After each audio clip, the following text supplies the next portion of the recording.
players and you realise that might just not be the ones you need going forward, though, and tougher decisions might need to be made in the summer? No. I mean, I think I've tried to be as consistent as I possibly can in saying we've still got a long way to go, and that hasn't changed from the moment I started till now. And I think sometimes, if both in a positive and negative sense, if you go on sort of short-term stuff, you're liable to jump at the wrong conclusions and wrong decisions. Again, the planning for the summer's been well in hand for quite a while. We know what we need to do. Nothing in that sort of space has changed. So, for me, how players deal and staff deal with adversity is more important in terms of our growth than sort of a reflection of us needing to make more changes. There was a nice moment at the end of the Liverpool game, and we've been running that on Sky all week, where you're with the supporters and you're pounding your heart and then you're touching your head. What was the actual message there? Mate, I really can't recall, to be honest. But look, I understand what the fans are going through at the moment, and it's never nice when you go through these periods. But as I said, I think, I don't think it's through the want of trying, and I still firmly believe we're on the right track, and this is just some of the growing pains you need to go through, and as much as you'd like to, avoid it, it is part of the process of growth. And for fans, for us as a football club, is to understand that the road forward is a challenging one. But every time we get through these periods, I think we come out stronger, and hopefully that'll happen this time. And finally, big weekend for the football club, and Spurs women have got a huge FA Cup final. Just wanted to massive. Massive. Rob and his players have been outstanding this year. I think the whole year. They've made significant inroads in terms of their progress, and the opportunity to play at Wembley, the opportunity to win a trophy is brilliant for them. It's brilliant for our football club, and couldn't wish them all the best. I think they'll acquit themselves well. They've shown some real good sort of resilience during the year, and I think they'll hold them in good stead. Thanks, mate. JD. JD Dyer from PLP. And good afternoon, first of all. Good afternoon, mate. As you're well aware, obviously, failure for Burnley this weekend will lead them back to the Championship. I just want to know, from your perspective, how do you mentally get your team ready for a team that's going to be on the verge of desperation and probably come with an extra edge this weekend? How do you mentally get your team ready for something like that? Yeah, I think, again, I'm pretty consistent in saying that I think you've got to sort of block that stuff out. And what's really important is that we kind of prepare ourselves for another big challenge, for sure. But, you get to this time of the year, and most of the games are games of consequence. Everyone's playing for something. We're certainly still playing for something. So, you don't want to fall in the trap of kind of, expecting something different other than a really tough opponent. As you said, Burnley need a result tomorrow. And, they've been really aggressive in their approach in trying to get there. If you look at the last sort of few weeks, they've picked up results, and they've been a lot more aggressive in the way they've gone about it. So I think they feel like, well, we're going to go for it if we're going to have any chance to survive. So we're expecting a tough game. But I think from where we're at the moment, I think much more important is how we kind of go into the game with a focus on our football. On that note, obviously, for the standards you've set for yourself, 60 minutes that game last week would have been disappointing for your own standards. But there was a 30-minute period where there was probably some building blocks. So how can you take the positives that you saw maybe those last 30 minutes and kind of express them this weekend? Yeah, look, I thought there was positives in the first 60 minutes as well. I said after the game, it was obviously a disappointing defeat, but I thought we played more like ourselves. I thought there was a lot more sort of a conviction in our football, a preparedness to try and play against a really good opposition and put pressure on them. Obviously, when you're 4-0 down, it doesn't look great, but as I said, that gives me something to build on. And last half hour was good from an output point of view, but I felt the thing that was missing before that was our final third action, and that kind of flipped on its head in the last half hour, where we got a lot more effective in the final third. So, as I said, disappointing, obviously, to not get the result in the way we lost the game, but there was enough there for me to provide feedback for the boys. And then, obviously, we know we've still got a couple of weeks left in terms of the season. but we've seen the infectious energy you've had all year. So what have you kind of learned about yourself during this process in terms of your debut year in the Premier League, and what can you take a springboard to next year as well? Yeah, nothing. Nothing too spectacular. I am sort of who I am. I think I haven't sort of resisted the notion to try and change the kind of person I am, and it's not easy in the Premier League with all the attention and scrutiny, and everything you say and do is kind of measured. And it's very easy to sort of, get distracted by that. But I think, nothing I've learned about myself this year that I didn't already know is that I'm not a perfect human being, mate, and I'll keep moving on. Perfect. Thanks, To JD, to Dan, please. Hi, Ange. Can I ask you about left back? Ollie Skip came on in Liverpool and did quite well, I thought, for half an hour. Is he in contention to play that role? Yeah, look, we've been working with Skippy last few weeks. Obviously, when we lost Destiny, then we lost Ben, and we kind of left with Emerson, who's not really left back, and we're kind of looking around at options, and at training we've just been using him in that space. I thought he did do well when he came on. Look, I guess the way we played fullbacks,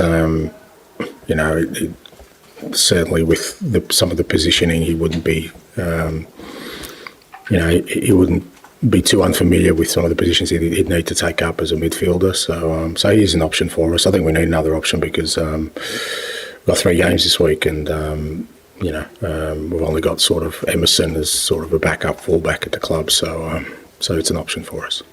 I wonder if I could just ask you directly whether Skip is part of your plans going forward, because there was a period a few games ago where he wasn't getting in the squad at all, and it feels like he's probably at a part of his career where he needs games. So do you see him having a future here?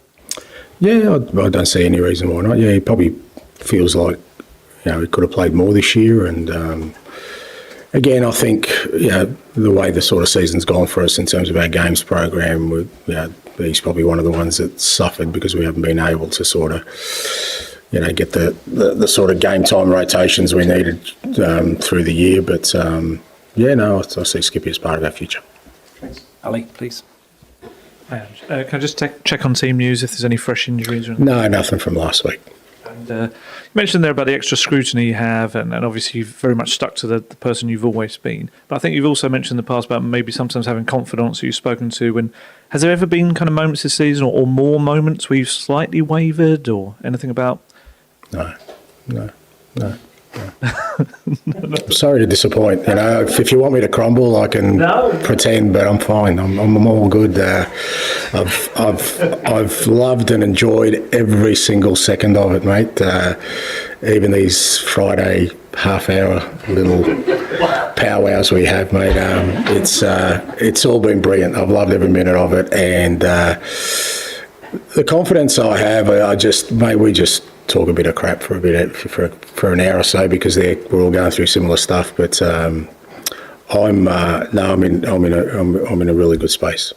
Good to hear. On a slightly grander powwow, you went to Buckingham Palace this week. Just wondering how that came about and what was it like? Yeah, we got an invite from the Australian government. Me and the other Aussies in the group here. So Millet, Scott, I think Charlie.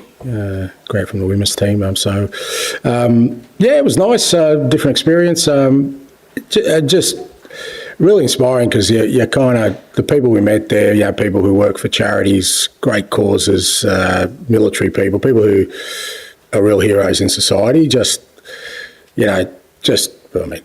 Obviously they know who I am and they'll come up and say hello, but then just asking them about who they are in their life is just, you just see so many fantastic people who do so much in communities, often without a lot of, heralding from the wider public or acknowledgement. And I could see how happy they were to be there, how important, because finally somebody, there was some acknowledgement for them. And and bizarrely enough, the sun was shining, mate, so here in London. So, we had a really nice afternoon. Was there any element of a pinch me moment for you? Obviously, how far you've come, your journey, and then to be at Buckingham Palace with the King and all that sort of stuff? Yeah, I mean, I didn't get within 10 feet of the King, mate, so it's not like we had if I had got closer, I probably would ask him about the Parthenon marbles, and I would have probably got thrown out at some point. But no, it was nice for me and my wife. And like I said, these are kind of experiences that you're just fortunate because of the position I hold, not because necessarily because who I am, that, you get these opportunities. And like I said, what we try and do, my wife and I, is just, really immerse ourselves in that. And just, like I said, just seeing the people in there and hearing their stories, it just, and more the joy they had of being there in that moment. And, whether it's significant for me and my wife, just seeing how significant it is for them and you're in that space is just, it's special. So, it was a good day. Finish with George, please. Hi, Ange. I was just reading that apparently the King is a fan of Burnley. That's his football team. So are you ready to... That's probably why they kept him away from me, mate. Are you ready to disappoint him tomorrow and potentially... I'd be happy to disappoint him on that front, mate. No, not a problem. On a serious note, I mean, the last sort of run of games, I think 3 of the 4 defeats have been away, but how sort of keen are you to kind of get back to winning ways tomorrow and give the fans something for the backing they've shown, I guess, over this last week or so? I think that's important. As you said, the 3 of the 4 defeats were away from home, and we had the Arsenal game at home where, we lost, but, at least we gave something to our supporters. But I think it is important. Look, our supporters have been unbelievable this year for us. They've stuck with us and been a real source of encouragement for the players, home and away. And they've sort of, experiences have been, up and down, obviously, but they haven't wavered in their support. And it's an opportunity with these last 2 home games on Saturday and Tuesday for us to hopefully send them off to the summer with, not what we wanted to achieve this year, but with a hope that come next year they're going to be ready to get behind us again. And just funny for me, Richarlison scored at Liverpool, and that's the type of goal he's scored a few times this season. And I believe the type of goal your forwards generally do score. How much do you feel he's got to grips with what you want from him? And is he someone that you see as a sort of a key part of what you're doing here moving forward into next season? Look, Richie's been really good for us this year. I mean, you've got to remember, when I took over, he'd scored 1 goal for the club, and, for all intents and purposes, the jury was pretty much out on him in terms of any contributions. And, he's in the double figures this year, I'm pretty sure, and he's missed a huge chunk of it. But every time he's played, he's looked effective like he did against Liverpool. Scored a good goal, set up the second one. A bit unlucky on a couple of other occasions, the one Alisson saved and sort of Gomez has cleared off the line. So, and like I said, he's been really effective for us, and I think the way we play suits him to a great degree, and I think that's why he's got the goals, but he's also worked hard himself. So, it's just, like I said, it's unfortunate. He's had a season of reflective of a lot of players that we've never had them sort of for a huge chunk of time consistently. Okay, we'll end the broadcast section there, move on to the embargoed section for 10:30 p.m. tonight.